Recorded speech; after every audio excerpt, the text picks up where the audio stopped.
The a cappella quartet Lomondor 4 is looking for a new director, arranger, vocal coach, AA sponsor, Reiki healer / manager. The founder of the group, Nora Borealis, says they take direction really well as long as the person giving direction refrains from all types of criticism, especially constructive. Lucille and her mom will be taking turns shouting from a soapbox this week on the corner of University Avenue and Main. Mom plans to shout about the inadequate health care Las Cruces has in place for the city squirrels. All 7 of them. Lucille has her own bone to pick with Las Cruces. She learned to read the same day our mighty Miyagishima unveiled his Smile You're in Las Cruces campaign. And frankly, you don't tell Lucille to smile. She tells you to smile.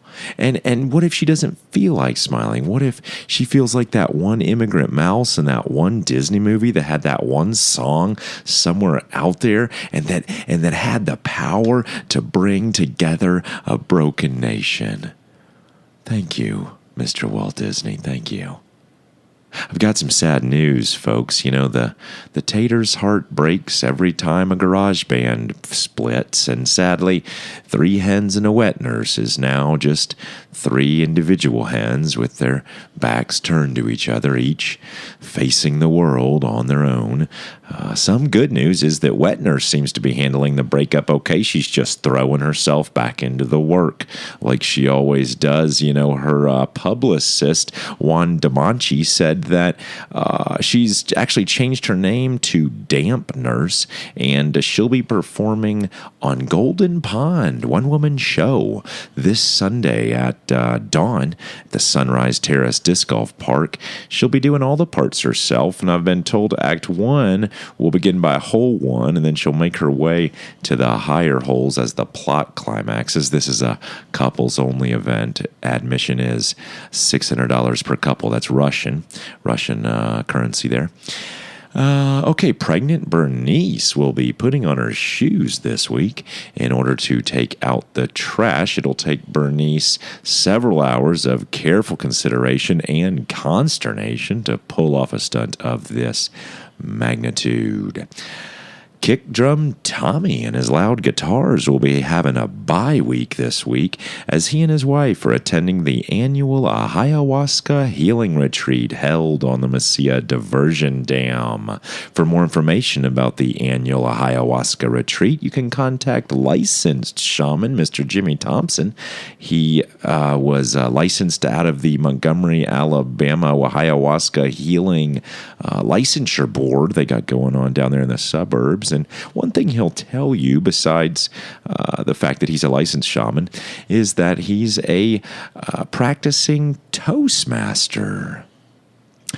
Red Eye and the Gringo Butts will be doing a co-headlining set with Enema Sue and the Butt Farmers. Well, more like a butt farmer. Theremin player Jose Sparta has mysteriously left the Farmers, and my sources tell me he's in jail for murdering his family in a horrific satanic ritual, but this could just be code words for something far more sinister. Spacesuit Lucy and her 2.5 girlfriends will be hitchhiking to Spaceport America this Monday. They are ready for their free ride. Got about 2 more for you this week, folks. It's been a busy week here in the Valley. Conjugal Carla and inmate number 621 will be sharing a private set this Wednesday at 10:35 a.m. Conjugal Carla asked that we stop calling her Conjugal Carla, and in fact, if inmate number 621 knows what's good for him, he'll stop calling her that too. She says inmate number 621 will get whatever she decides to give him, and she doesn't care if he's had his Viagra pill. That's not her problem. Worse things in this world have been wasted. And quote. And finally, I-70 will have every other 50 feet closed this Sunday from 6:72 p.m. to 9:92 a.m. I hope you found these events useful. And I will see you out in the valley. Wake up, Sally, and don't dilly-dally. It's Tater.